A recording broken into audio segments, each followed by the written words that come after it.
Hi, this is Michael Buffer, and welcome to the BoxHard Podcast. Hello, everyone. This is Mikey Garcia.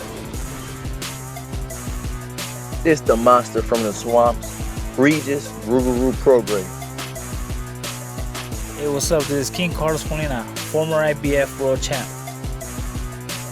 This is Michael, the Bounty Hunter, 2012 Olympian and your people's champ. This is Charlie Edwards, flyweight champion of the world. This is Fast Eddie Chambers, and you're listening to the BoxHard Podcast with my main man, Joey Coastman. Hello, everybody, and welcome to episode 399 of the BoxHard Podcast. Next week's episode will be episode 400. How crazy is that? Anyways, I'm your host, Joey Coastman. I'm joined as ever by former heavyweight world title challenger, the pride of Pittsburgh, PA, the pride of this podcast. It is, of course, Mr. Fast Eddie Chambers. Eddie, how you doing this week, my man? I mean, well, you're the class of the podcast. I guess I'm the pride. I guess that can work. But yeah, I'm good, man. I'm good this week. How about you? How you feeling? Always good when speaking with you, Eddie. Always the same. Let's dive straight into the review part of the show. Only 2 cards to go over. We're going to really whiz through this part. We're going to start here with this one. It took place on Thursday, the 1st of June, a week ago today. We saw Eric Bazinian move to win number 30, a unanimous decision over 10 against Jose de Jesus Macias, now 28-12 with 4 draws. It was for the NABF and NABA super middleweight titles, a 10-round unanimous decision there for Bazinian. That's what I expected, to be honest with you. Also on the card as well, Steve Claggett, 34, well now 35-7 with 2 draws. A TKO for him in just round 3. Against Alberto Machado, now 23-4. It was never going to go the distance, that one there. Machado, like I say, he can hit or be hit. That's pretty much how it goes. He either knocks you out or gets knocked out. It was for the vacant NABF super lightweight title. All the best there to Steve Claggett. Congrats on the win. And then, yeah, moving to the final card to mention, it took place at the Little Caesars Arena in Detroit, Michigan, USA. It was live on DAZN. I watched it. Clarissa Shields now 14-0, a unanimous decision over 10 2-minute rounds, a successful defense of all of her belts, ranging from the IBF to the WBA to the WBC to the WBO and also the WBF, just for a laugh. But yeah, she was able to beat Maricela Cornejo, now 16-6. Cornejo given, I think, about 9 days notice for the fight. You know, I don't want to go in too much here. Obviously, Clarissa, friend of the show. You know, I've not really got too many bad words to say about the way she fights. I think she's a phenomenal talent, really, in the ring. But, you know, she is probably, I don't know, pound for pound number 1, pound for pound number 2. Certainly one of the best females in the sport, for sure. There's no question. But she's just obviously not blessed with the power. And the fact that she's gone in with Cornejo, obviously it wasn't an ideal situation. She was supposed to fight Hannah Gabriels, and Cornejo stepped in. Gabriels obviously failed a ped test. And yeah, Shields, I think, even the fact that she's not much of a puncher, I think she probably should have really got the stoppage. You know, a pound for pound best fighter in the sport should probably be stopping someone who's only had 9 days notice for the fight. I know Cornejo's tough, but I think, you know, Clarissa Shields probably, as good as she is, should have probably got the stoppage. Even though she's not the biggest puncher, I think she should have been able to put the foot on the gas and get a stoppage. But yeah, credit to Cornejo for sticking in there. She probably lost every single round through the 10. And yeah, you know, Clarissa Shields, though, I think she did quite well with the ticket sales and stuff, so that's a good thing. But once again, I think she's running out of dance partners. You know, it's not that interesting to the casual fan. You know, obviously it was a homecoming back in Detroit, back in Michigan. I say a homecoming, she's from Flint, obviously, but, you know, back in Michigan, back home state. You know, obviously a lot of people showed out for her, but that fight there I don't think would have been close to selling out if it was anywhere apart from Michigan. So yeah, not obviously many fights out there for her. That's why I think, you know, she she's either going to get back in with Hannah Gabriels. It wasn't really a close fight, but she got dropped. Or she's going to get back in with Savannah Marshall. There's not really many fights for her. It's just an unfortunate thing. But there is one girl coming through right now, actually, called Shadeja Green, who I think's about 13-0 with 12 KOs. People are talking about that fight is between two obviously black American females. I think that is a really, really good fight down the line. But anyways, let's leave it there. Hopefully it happens. But yeah, that's it though for the review part of the show. The final thing for me to do in this part is to welcome this week's special guest. Ladies and gentlemen, please welcome the reigning IBF Female Super-Bantamweight World Champion. It is, of course, Miss Cherneka Johnson. Cherneka, welcome to the show. Thank you very much for having me. Hey, it's my pleasure. So, Cherneka, first things first, obviously welcome on the show. It's an honour to have you on. Just, if you can, give our listeners a little backstory, just briefly, into your journey of obviously becoming a fighter. Where did your love and your passion for boxing begin, if you can tell us? To be honest, my love for boxing came from just BoxFit. I think I was in like grade 8 in high school, and I went to a local BoxFit class. And the trainer there, Philip Holiday, he's an ex-world champion himself. He just said, you got a bit of natural talent. And I was always a bit of a tomboy growing up, and my dad pushed me into the boxing ring, and I had my first fight, and I actually loved it. So I think from there, that's where that love for boxing, the training, it came from just fitness. And you've been a pro now for just over 7 years. Obviously, your record stands at 15-1. You became world champion back in April of last year, so just over a year ago. Talk to me about that night, Cherneka, how it felt to become a champion of the world, obviously beating Melissa Esquivel by majority decision. Obviously, Melissa has lost previously by split to Erica Cruz just in the fight before that. Yeah, just tell me about that, because Australian boxing is on fire for the women right now. I've been saying it for a while. That fight night was pretty incredible. You know, it was a dream of mine to become a world champion, and that night I reached those goals, and I was, you know, and knew the words. So that was really exciting. A big milestone for my career, and I just feel like that's just the start of Cherneka Johnson. And your first title defence was obviously your last fight, October 16th in Melbourne. Now, one thing I didn't actually know until after the fight was that your younger brother, Levi, had been tragically murdered just weeks before your fight. I can only imagine how difficult a time that must have been for you, and for you to have still gone ahead with the fight. Obviously, it's still extremely fresh, but what can you tell us about your mindset and, obviously the tragedy itself? That was a huge,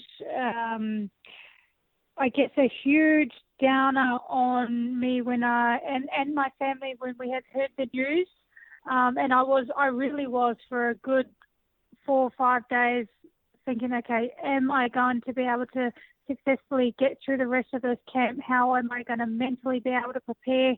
But I feel like I just spoke to myself and was just like, he would want me to still do this. This is something that he would want. So I dedicated the rest of that fight camp to him, and I knew that he was with me there in the corner. My family were really supportive about that, but at the same time, I was trying to be there to support them. We're only a small family, so I wanted to be able to give as much love to them as I could, as well as concentrating on the rest of my fight camp. And that's amazing. Actually, it's a wonderful thing that you were able to kind of, I guess, use it as a little bit of fuel. And yeah, I mean, I can't imagine, like I say, what you'd have been thinking, what you'd have been going through. But yeah, you showed true professionalism, and I did watch that fight. We should touch on that just briefly. An excellent fight. A unanimous decision over 10 against the vastly experienced, super tough Susie Ramadan. Not to mention that cut you sustained in that fight. for me, has to be the worst cut I've ever seen in women's boxing. I've seen people shot in the head with less of a wound. Just tell me how you got through that fight. And yeah, like I say, the heart you showed was insane. I feel like, you know, I didn't see the cut at first, but I could feel the blood running down my face, and I could feel like my eyes filling up, and I actually couldn't see at one point because it was just like, wow, how can I get this out of my eye? And she actually looked at me with like a really worried look on her face. It was like, oh, you're bleeding. And I'm thinking to myself, like, we're fighting, who cares, you know? But then when I got back to the corner and my cut man Craig jumped in, I was like, oh, okay, must be pretty serious here. And then I seen like my white top was pretty much red. So I feel like just because I'm cut, I'm not giving up here. Yeah, like I say, the fight itself was really exciting while it lasted, and that cut was just shocking, actually. Shout out to your cut man, actually did an amazing job. But yeah, that brings me on to your next incredible. fight. He saved it. He honestly saved the fight. Craig did. He's incredible. Shout out to Craig. I agree. That was unbelievable, the job he did. But yeah, like I said, that brings us into your next fight. It goes down this weekend at the Wembley Arena in London. You'll be defending your title against the UK's Ellie Scotney. Tell me what you know about Ellie, Cherneka. To be honest, I had never heard of her before she challenged me, but then again, I feel like I'm a little bit sometimes in my own bubble and concentrate on what I'm doing and don't really venture out into, I guess, stalking other people and things like that. So once she was on my radar and her name was mentioned, we did a little bit of study on her. Like, she had a strong amateur background. She looks sharp. She looks quick.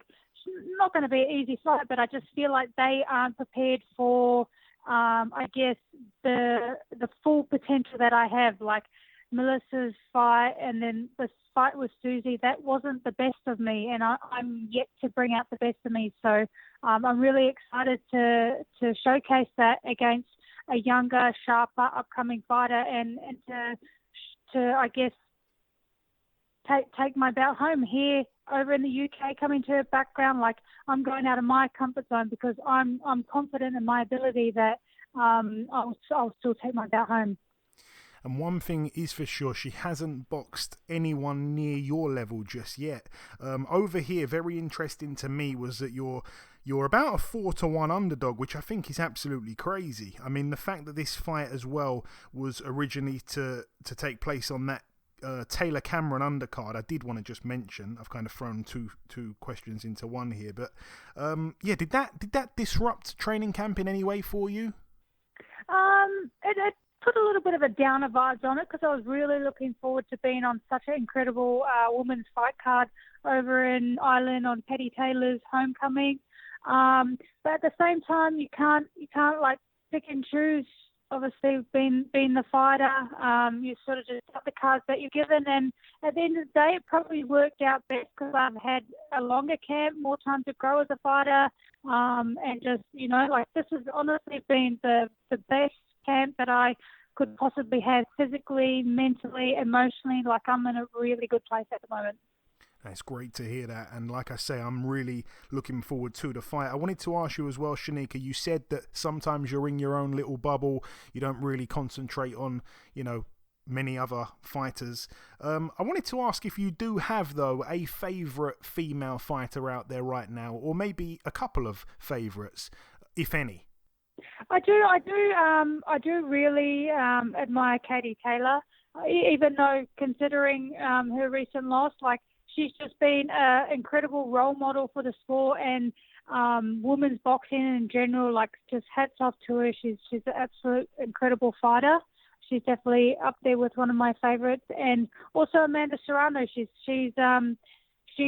tough, you know. She's got a really strong style, which I like, and I look up to her. Oh, okay, even though she's a southpaw, I just like her as a fighter. Yeah, no, I really enjoy watching Amanda Serrano. I think she's excellent. And also, I wanted to ask, again, I know you've got a fight coming this weekend, and maybe the worst time to ask this, but is there any females out there that you would like to box in the perhaps not too distant future, or is it just all focus on Ellie? At the moment, I try not to look too far ahead of what's in front of me. So, once we get over Ellie, then we'll look into what's next. Like, I don't want to go too far ahead because there's a job to be done first. Absolutely, absolutely. Smart answer. And I wanted to ask as well, Cherneka, obviously you've been here a couple of days now. I'm not entirely sure how long you have been here, but how have you been treated since arriving in the UK? What have you made of the country so far? I've been here since Sunday, and the first day we arrived, the sun was shining, so I was wrapped. I was so happy. I love it when the sun's out. And then the last 3 days has been a bit cloudy and overcast, so I was like really vibes. Today's the sun's out, so I'm happy again. But other than that, the UK is it's sort of similar to Melbourne, to be honest. So I'm adapting really well to the time zone. Like I'm pretty good at staying on top of those like little minor 1% of things, like all of those things count come fight night, like sleep routine and things like that. So other than that, like the UK has been good. Been doing a few media days with Metro, which I'm heading out to very shortly for the first time meeting Ellie and official face-off. So they've been pretty good. Excellent to hear. And yeah, like I say, quite honestly, I was Other than I did request when coming here, I did want a fridge, and we've had to source our own fridge because for some reason we couldn't get a fridge. That could be my only complaint about it. Well, at least you got it in the end. That is good to know, though. Yeah. Okay, so at least you got the fridge. Thank God. I was gonna say, I was really impressed with your victory over Ramadan, and I think a lot of people over here haven't really seen you fight before. Maybe a lot of people are overlooking you. I personally think if Ellie is overlooking you, it'll be a huge mistake on her part because I know how good you are. I wanted to ask if you had a prediction on this fight, Cherneka, or are you not really one to make predictions?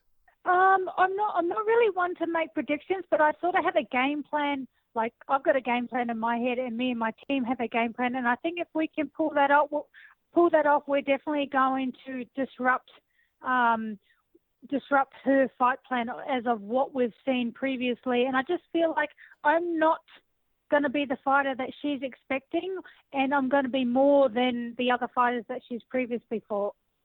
Yeah, no, I agree. Like I say, I think there's a hell of a lot to your game. It's not just textbook. It's not just predictable. Like I say, I saw a lot in your last fight, and you'd have fought even better if you didn't have that huge gash on your forehead as well. Coming down to the last couple questions that I have for you now, Cherneka, I wanted to ask this one here. I like to ask this question to everyone that we speak to from overseas. If you have one, favourite UK fighter, who springs to mind? It can be any era, if you like. If you have one, let us know. Can I say Katie Taylor? Yeah, I mean, I'll let you have that. Obviously, she's Irish. She's Irish, but I'll let you have that. I'll let you have that. She is obviously. Okay. Thank you. Yep. Yeah, she's a pioneer of women's boxing, and yeah, I'll let you get away with that one. It's a good shout. Just finally, Cherneka, before we let you go, if you've got any closing words just to the listeners, anyone that will listen to this from all over the world, if you just want to sign out with a closing message before we let you go, say whatever you like, my friend. I just wanted to say thank you for all the love and support and positive comments. If the negative ones, great, but Sugar Neeks on Saturday, and still, thank you all. There we go. Well said. Listen, Cherneka, it's been a real pleasure having you on the show. Thank you for your time, and I'll be pulling for you to get the job done from ringside on Saturday night. Thank you very much. Okay, now it's time for part 2 on this week's show. This part, of course, the news part of the show. Just one piece of news to mention. Top Rank have announced that the Emmanuel Navarrete Oscar Valdez junior lightweight world title showdown will be going down. Obviously it's been rescheduled. The pair had a fight each, and yeah, it's going down August the 12th at the Desert Diamond Arena, live on ESPN. I'm not entirely sure that they've got an undercard for that just yet, but anyway, it's definitely going to be an action fight between those two Mexicans, that's for sure. But anyway, that is it though for the news. Moving on now to the preview part of the show. We're going to start here with a card that takes place tomorrow at the Bowlers Exhibition Centre in Manchester, Lancashire, United Kingdom. Friend of the show, former WBC flyweight world champion Charlie Edwards. He's 17-1. He returns to the ring. Not entirely sure how many rounds the fight is because it doesn't yet say he's got an opponent, but it's scheduled at bantamweight. Can't really wait to see him back, because he's been extremely inactive. And obviously we're going to get to it, but Charlie Edwards fighting on the Friday, Sonny Edwards fighting on the Saturday. Obviously Charlie, good friend of mine. I've actually got a pair of his shorts that he boxed in that he gave to me, which was really kind a few years ago. So, got those there with my treasured possessions of boxing memorabilia. And, it's just going to be great to see him back because he hasn't boxed in over a year and he's actually only done 2 rounds in almost 3 years. So he's been extremely inactive and I just wish him the best really in his kind of comeback, I guess. Like I say, no opponent just yet. Moving now, though, to the York Hall in Bethnal Green, London. This also goes down tomorrow. It's going to be live, I'm sure, on BT Sport. Let's start with the undercard. A few fights to mention. I'm not actually going to mention the opponents here, but I'm going to fly through it. We're going to see Tommy Fletcher. He's out again. Joshua Frankham, Royston Barney Smith, Carl Fowl, Ben Fowl, Ezra Taylor.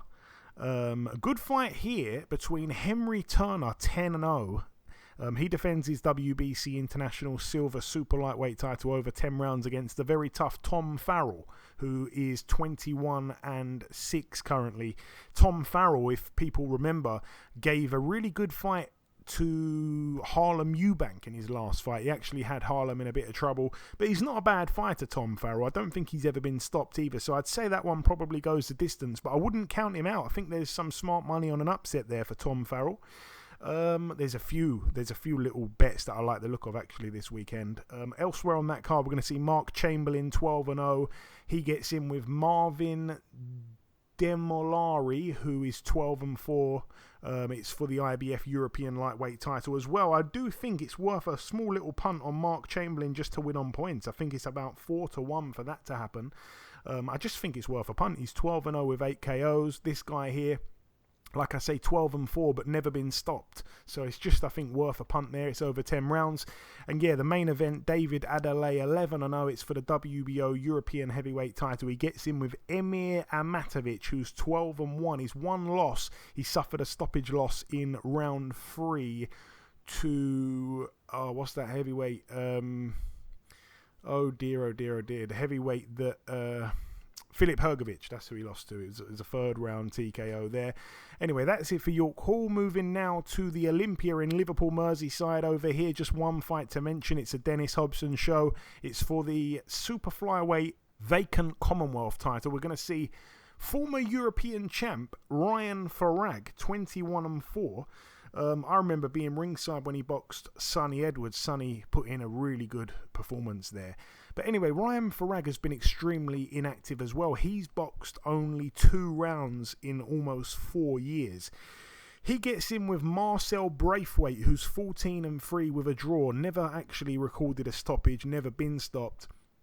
This has really got points written all over it. Probably for Braithwaite, just because I think he's done a lot more in the timeout that Farag has had. I don't really think Farag is going to be in his prime anymore at all. He's a few years removed from it, I'd say. And he must be getting up there in age now, Ryan Farag, 35 years of age. Marcel Braithwaite, I'd expect him to win. But yeah, I think probably even on points, that's probably the bet. But I wouldn't be surprised if he did actually get a late stoppage, just because it's a 12-rounder. And Farag, like I say, has done 2 rounds in almost 4 years. And yeah, you've got to go back to 2016 to the last time he did 12 rounds. That's it for that one there. All the best to both men. Moving now to the Commerce Casino in California. This one's going to be on USA UFC Fight Pass. Just one fight to mention.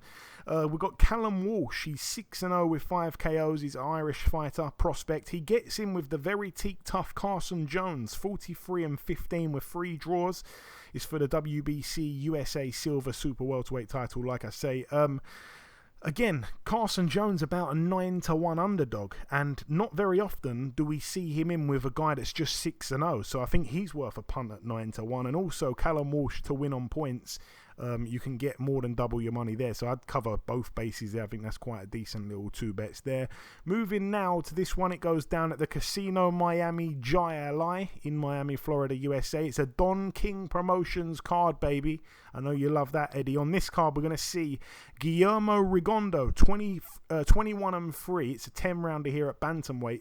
The last I heard was that Guillermo Rigondeaux, I'm pretty sure, like a pressure cooker blew up in his face, and they were saying that he was like blinded, and I hadn't heard any update on that. I don't think I'd heard any updates on that. I'm pretty sure it was Rigondeaux that supposedly happened to, and that was the rumour. But here he is, he's back. Obviously not really the fighter that I think he was from years ago. He's 1-2 in his last 3 fights. His return win was back in February this year, a first round knockout against Jesus Martinez. But he gets in with a guy who's 12-0, undefeated with 5 KOs, Charlie Clemente Andino. Never heard of him. He's a flyweight though, and he actually hasn't had a fight for 7 years. It's almost like the kind of inactivity that you're coping with, Eddie. So I'm not sure what we're going to see there. That's a bit of a weird one. I'm actually shocked. That's the first time I've heard of that. And then in the main event, I am going to come to you, Eddie. I'm not guessing you're going to know too much about the opponent, but it's all about the main man in the main event, the problem, Mr. Adrian Broner. Is he taking it serious this time? 34-4 with a draw. He gets in with Bill Hutchinson, 20-2 with 4 draws. Never been stopped. It's a 10-rounder here at welterweight. Eddie, can Adrian be a problem, or is it too late? Honestly, I think Adrian's his biggest problem. I think with the success that he had, because he had so much success early in his career and so much fame being right next to Floyd, and then wanting to be Floyd, wanting to be that. He honestly wanted to be Floyd before he was even Adrian Broner. You understand what I'm saying? He wanted to be the best, before he even found himself. And I understand everybody wants to be the best. Everybody wants to be the GOAT. Everybody wants to be, about billions if you could. But, the reality of it is we're not all going to reach that point. But to do the best you possibly can with what you have and not try to be someone that is above you or even trying to be someone else in general. Because you never know how far he could have gone. He has the talent and the ability to be whatever he wants. You know what I mean? He could be so much better than he is. But it's just hard for guys like that to come down from the high that they've been on.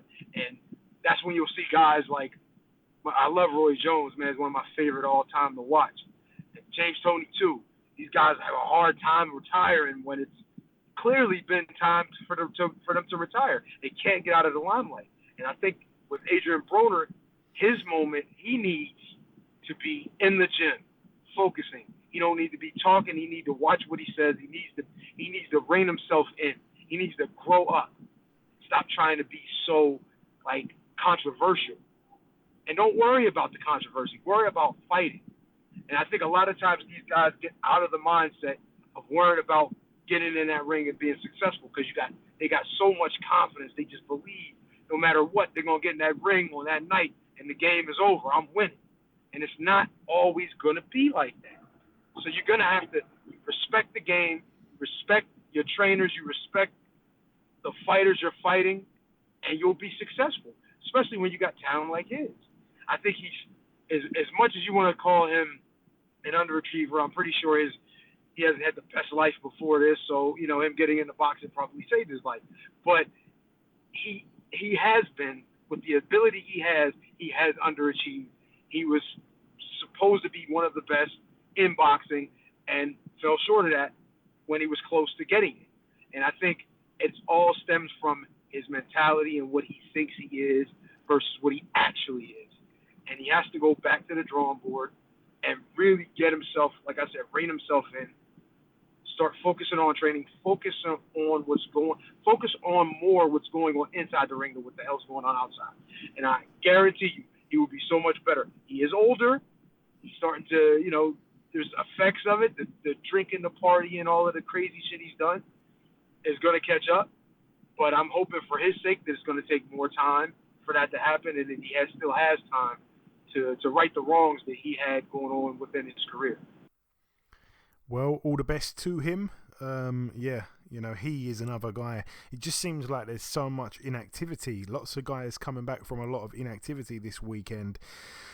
Adrian Broner hasn't boxed in over 2 years. It's been 2 years and 4 months. He controversially beat Giovanni Santiago, and then he was also at that point coming off 2 years out the ring since he'd boxed Manny Pacquiao. So yeah, he's done 12 rounds in 4.5 years, and that was just in one fight there. But anyway, moving on. Let's move now to this one. It goes down. It's massively gone underneath the radar, actually.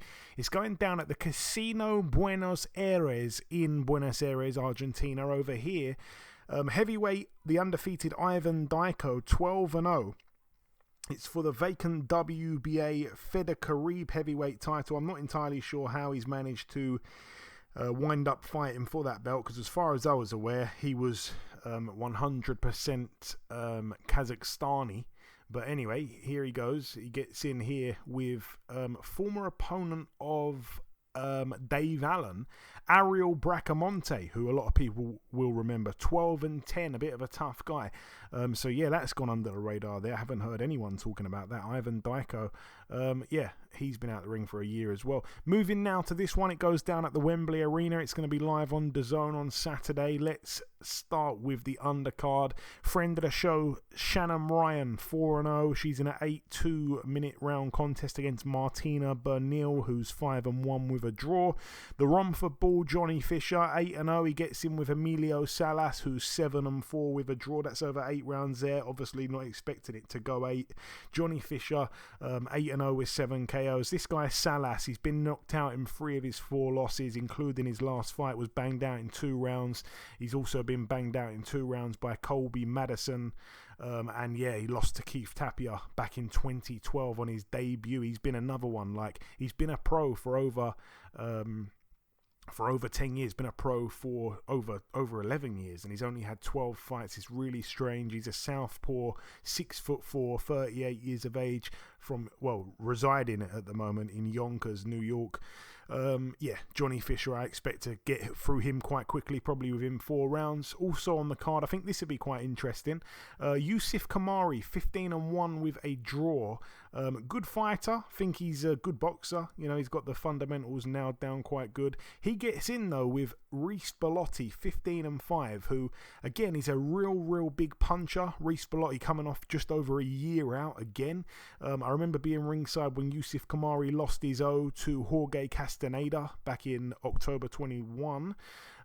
So yeah, he's come back since then with 2 wins against low-level guys. But again, I think Reece Bellotti to get the win, or I'm not sure if it's get the win or get the knockout, is about 7-1. I think that's worth a small punt there. There's a lot of good big prices, I think, on underdogs this week. Moving up the card once again, friend of the show, Nina Hughes, 5-0. She's in a 10 2-minute round contest, obviously defending her world title.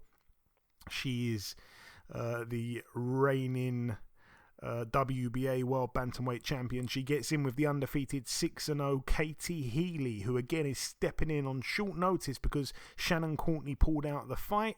All the best, of course, to Nina Hughes. I'd expect her to win that one relatively easily, to be honest with you. Wouldn't be surprised with a late stoppage, but I would lean more towards points. We've got Siobhan Clark as well, 5-0 with 4 KOs. I remember his last fight, he boxed against Israel Doufus, and a lot of people thought that he would be stopping Doufus, really, and obviously was quite disappointing that he went the distance with him. Well, anyway, he's back here. He gets in with David Jamieson, who's 10-2, but his 2 losses both came to the same man, that man being Mikel Lawal. He lost to him in the first fight, unanimous decision over 3 rounds. It was like a prize fighter type of fight, and then they had the rematch. I remember watching it. It was quite a good fight, actually, but they pulled him out with a broken jaw in round 8. So that's the 2 losses. But other than that, he's quite a tough guy, can take a good shot. And I'm expecting Siobhan Clark to win this one, of course, but I wouldn't be surprised if it actually went 10 rounds. I wouldn't be surprised if we see a unanimous decision for Clark here. Moving up the card once again, we spoke to her a few moments ago. Cherneka Johnson, 15-1. She defends her IBF World Super-Bantamweight title over 10-2s against Ellie Scotney. She finally gets her chance, 6-0. Ellie Scotney, a massive favourite. Like I say, I think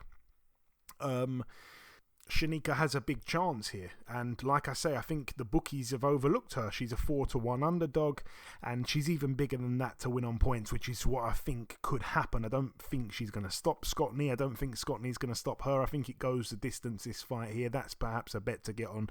Not entirely sure what the odds are on that. Probably not great, but yeah, I think Cherneka Johnson is way better than the odds would suggest, and I was really impressed, like I said during the interview, with her fight against Susie Q. I think she was extremely good that fight, especially coping with the cut that she sustained. I think it's a tough test here for Ellie Scotney, who's boxed nowhere near this level and hasn't impressed me in all of her just 6 fights at all. And yeah, moving up the card to the main event, Sonny Edwards, friend of the show, defending his IBF World Flyweight title.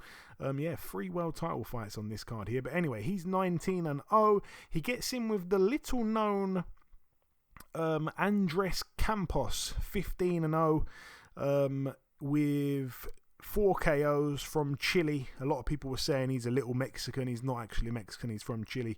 But yeah, you look through his record, and again, it's just littered with not great records. You know, the guys that he's beaten, they don't have great records. It's kind of come from nowhere, but again, it doesn't necessarily mean he's not a bad fighter, or not a good fighter, I should say.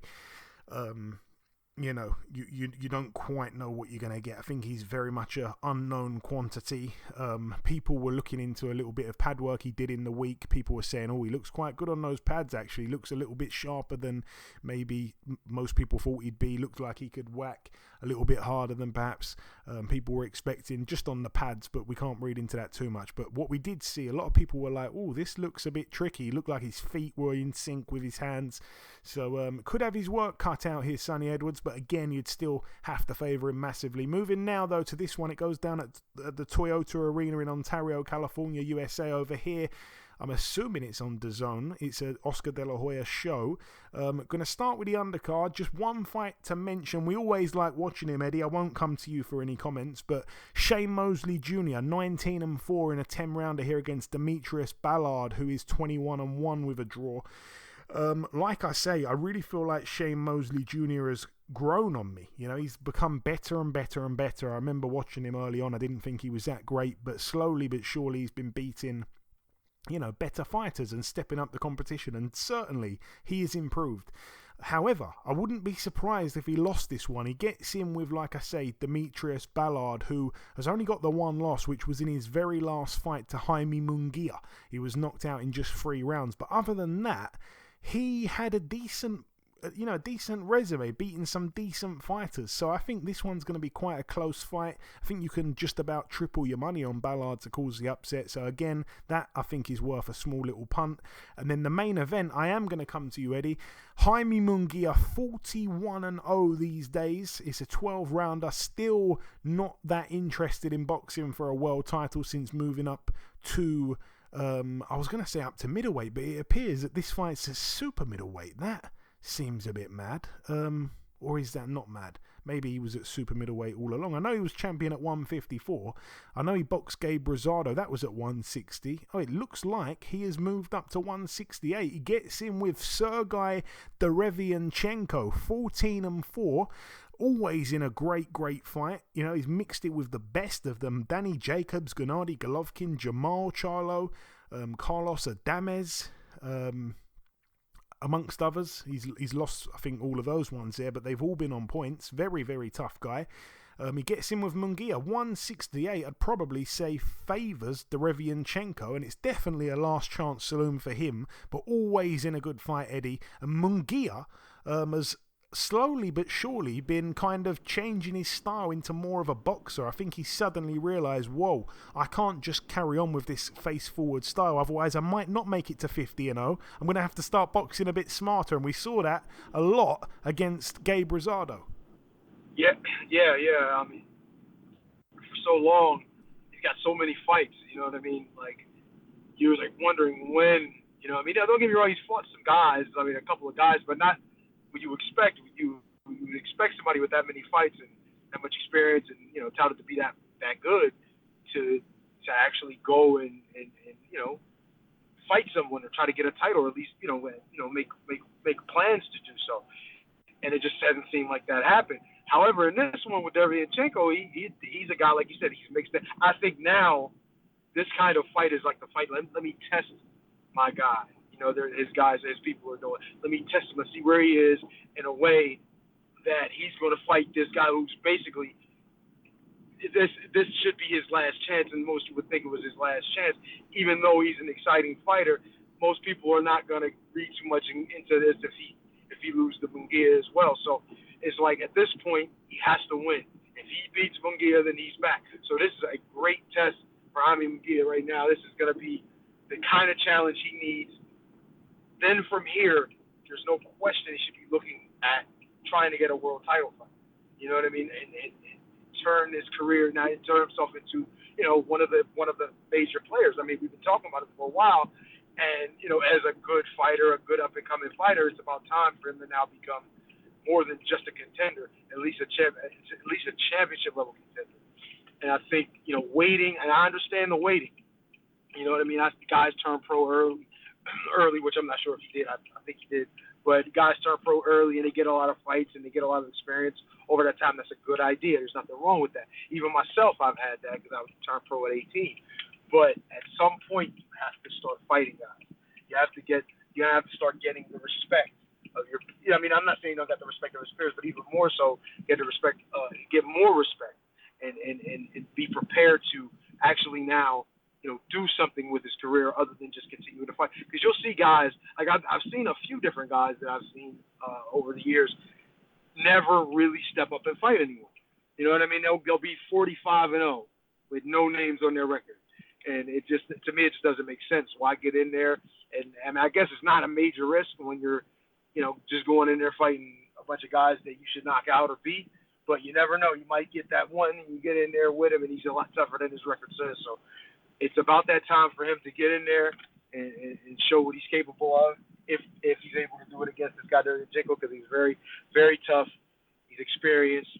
And if you're not prepared, if you're not a real guy, you're not going to be able to deal with him. So, yeah, we're going to get a good chance to see what Munguia can do and whether he's seriously ready for a title shot. Yeah, Munguia obviously put together such a inflated record at one point. When he became world champion, I remember him getting in there with Saddam Ali, and obviously stopping him. And then, since then he boxed Liam Smith, Brandon Cook, Takeshi Inoue, Dennis Hogan, Patrick Alote, Gary Spike O'Sullivan, Cherneka Johnson, Camille Serrameta, Gabe Rosado, Demetrius Ballard, Jimmy Kelly, Gonzalo Correa. All of these guys, I mean, they're not. I think Liam Smith's probably the best opponent he's boxed, I'd say. I would give a mention as well, maybe to. No, I wouldn't actually give a mention to anyone else. It's been such a weird run. It's like he become a champion, moved up, didn't he could have done what the WBO do. They allow you to go straight in for a mandatory shot. He decided, no, I want to extend the wins and settle in comfortably to middleweight, and now it appears that he's gone to super middle, so it doesn't make much sense really. And I actually will say this categorically, I wouldn't be surprised if this is a really, really, really hard fight, because I would say, depending on what Derevyanchenko has left, he is 37 years of age now and he turned pro late, but depending on what he has left, this could be a really, really tough fight. His 4 losses that I mentioned, he was down in round 1 against Danny Jacobs, got up and managed to lose by a split decision over 12. The next loss is when he boxed Gennady Golovkin. He was down in the first round, got up and lost again super narrowly by just 1 point on one card and by 3 points on the other 2 cards. That 10-8 round in the first round almost cost him in both both fights there against Jacobs and Golovkin, being knocked down in the first round in both fights. He had the loss as well to Jamal Charlo. That, again, was a really close fight. He started to close the fight really well. He started to dominate Jamal Charlo in the late rounds, but he let the early rounds slide away. And then, obviously, his most recent loss was to Carlos Adames. That was a majority decision loss as well. So he has given everyone a good fight, and I just think it depends on what he has left. This should really be one of Munguia's toughest tests, and even though he's 41-0 and he perhaps hasn't had the best opposition against him to amount to that many wins, they are still fights, and he has spent a lot of his career taking a lot of punishment, and if he just walks through Derevianchenko, it's a massive statement. I can't see that happening at all. I think this has got potential to be a really, really exciting fight with a lot of momentum swings, and to be honest with you, the more I think about it, the more I think Derevianchenko's got a big, big chance in this fight. Actually, I'd like to look at the odds, but again, I wouldn't go heavy because, I think Munguia still has a little bit left, enough to win this fight, I'd say. And like I say, in his recent few performances, he seems to be adapting into more of a boxer with longevity on his mind for the first time ever. What else do we have? That's that card there. Moving now to the final card to mention. It goes down again at the MSG New York, USA over here. It's going to be live on, I'm assuming, ESPN, and it's going to be on Sky Sports. So I absolutely cannot wait for this card as well. Few fights to mention. Let's run through them. We've got the prospect from Puerto Rico, Mr. Xander Zayas. He is 15-0 with 10 KOs. He gets in with Ronald Cruz, who's 18-2 with a draw. Never been stopped, Ronald Cruz. That's over 8 rounds there. Can Zayas become the first man to stop him? We'll have to wait and see. Might be worth a little punt on him to win on points if the price is right. We're going to see Bruce Carrington, 7-0, get in with Luis Perozzo, who's 16-6. What else do we have? Robson Conceição, 17-2. He gets in with Nicolas Polanco, who's 20-4. That's over 10 rounds there. Polanco never been stopped, coming off 3 losses in a row. You'd have to favour Conceição heavily there. Even though I remember, he got took apart by Shakur Stevenson in his last fight as well. Also on the card, I'm really excited to actually see this young man back. Jermaine Ortiz, 16-1 with a draw. His first fight back since losing to Vasyl Lomachenko back in October. Really happy to see him back in a ring. He gets in here with Humberto Galindo, who's 14-3 with a draw.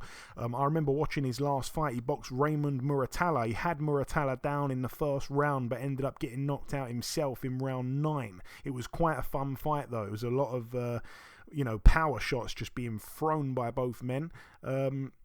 I'm expecting Ortiz to look good, though, against that style, to be honest. And another, I'd say, blue-chip prospect, as the Americans like to say, Henry LeBron, 17-0 with 10 KOs. He gets in with Carlos Ramos, who's 17-2. That's over 10 rounds as well. The only thing about Ramos, I remember him losing years ago to Jazza Dickens, friend of the show, so I don't think he's going to fare too well against Henry LeBron. And the main event, I'm going to come to you again, Eddie. Josh Taylor, 19-0, defending his WBO World Super Lightweight title against Teofimo Lopez, 18-1. Both guys coming off very controversial decision wins in their last fight. Sandor Martin, of course, dropped Teofimo Lopez. Lopez didn't look too good there, and a lot of people felt like he got a gift in Madison Square Garden. He's back, though, against Josh Taylor. Josh Taylor, like I say, everyone knows he lost that fight last time out to Jack Catterall, and he managed to get a gift decision. It was a year and 4 months ago now. And I tell you what, it's a great fight, obviously. It really is. Josh Taylor is a big favourite. I tell you what, though, I'm not entirely sure we're going to see 12 rounds. There's a really nice price for Teofimo Lopez to get the stoppage. And I know that might sound a bit crazy. Obviously, Taylor's probably the biggest guy that Teofimo would have been in with, and Teofimo, since moving up to 140, he got Pedro Campo out there, but went 10 with Sandor Martin, arguably lost the fight. It hasn't really looked fantastic. It doesn't look like his old authentic self since, I guess, I don't know, 3 years ago.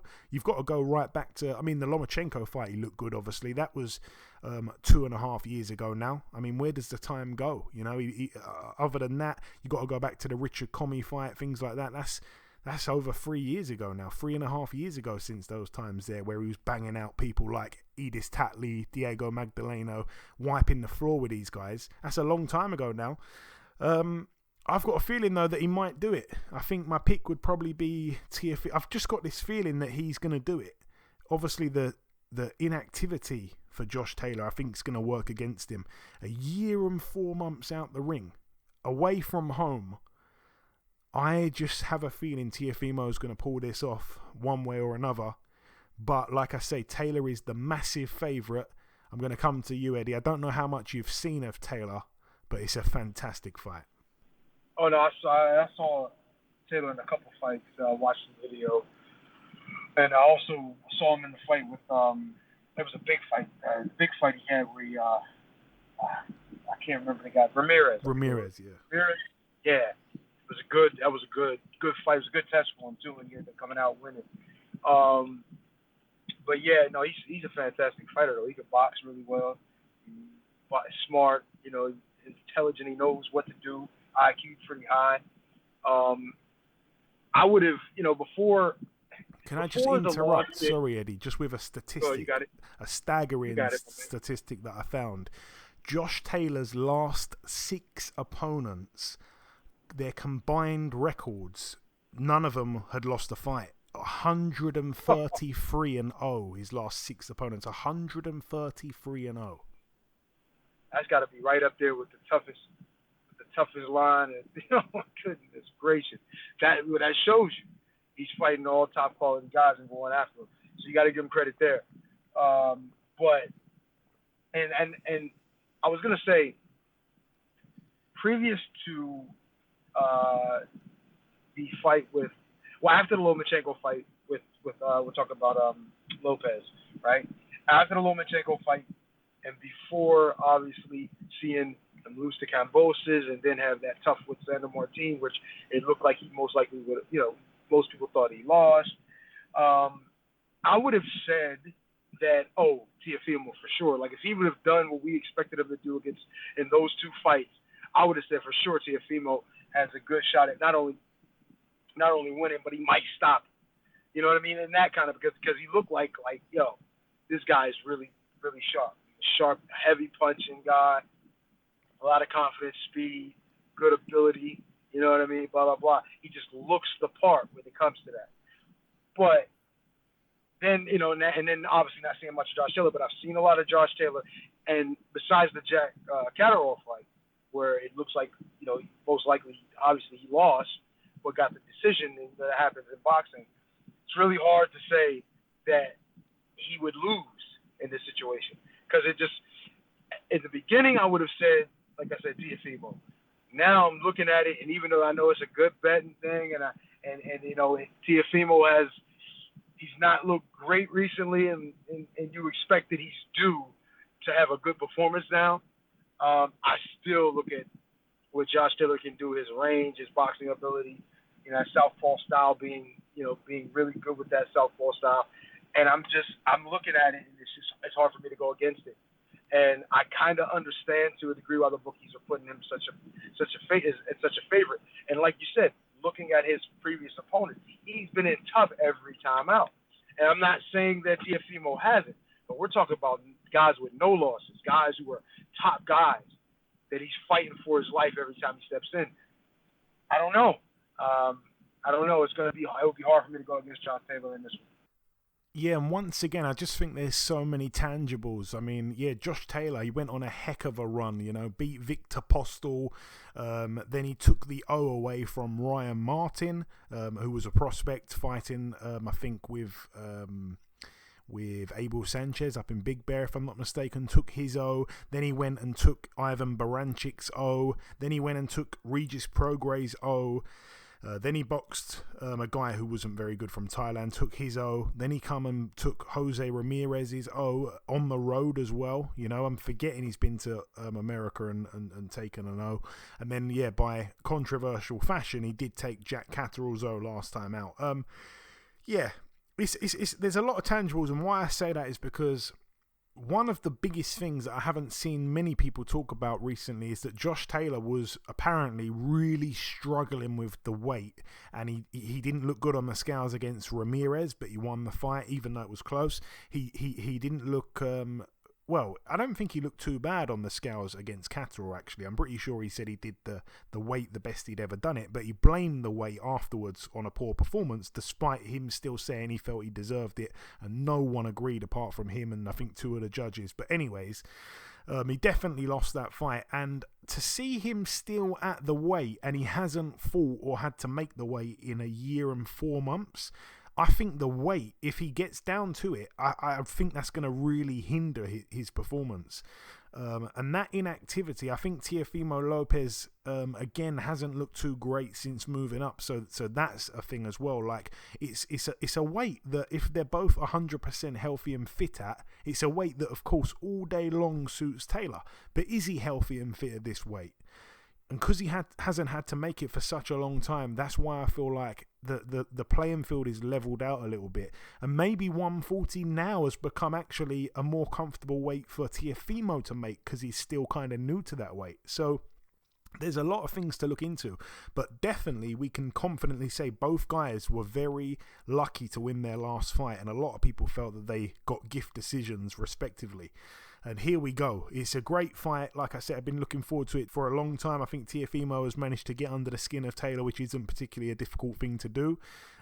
He gets rattled a lot, but then he kind of fights quite well, unless your name's Jack Catterall, in which he got under his skin and he didn't really fight very well. But yeah, I think it's going to be a good one. It's definitely the fight to watch, you know what I mean? Like, unfortunately, I'm not going to be watching the Munguia fight, even though I think potentially that could be the best fight of the weekend, but I'm just too invested in Teofimo Lopez against Josh Taylor, both guys friends of the show. Gotta be watching that one.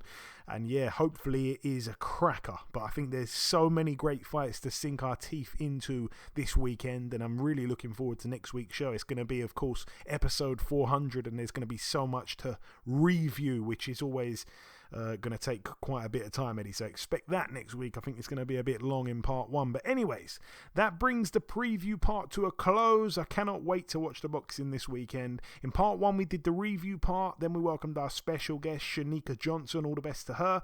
In part 2 we did the news. I've just wrapped up the preview part. The final thing for me to do is to come in with the outro, which I'll do in just a few seconds. Okay, and this wraps up episode 399 of the BoxHard Podcast. I'm your host, Joey Coastman. Eddie Chambers has been with me for the duration of the show. A huge shout out to this week's special guest, the reigning IBF Super-Bantamweight World Champion, Miss Cherneka Johnson. The biggest thanks of all, though, goes out to you, the listeners. Thanks once again for tuning in. That's about everything, though, from myself. Enjoy your weekends, people. Stay safe, and we shall see you all again next week.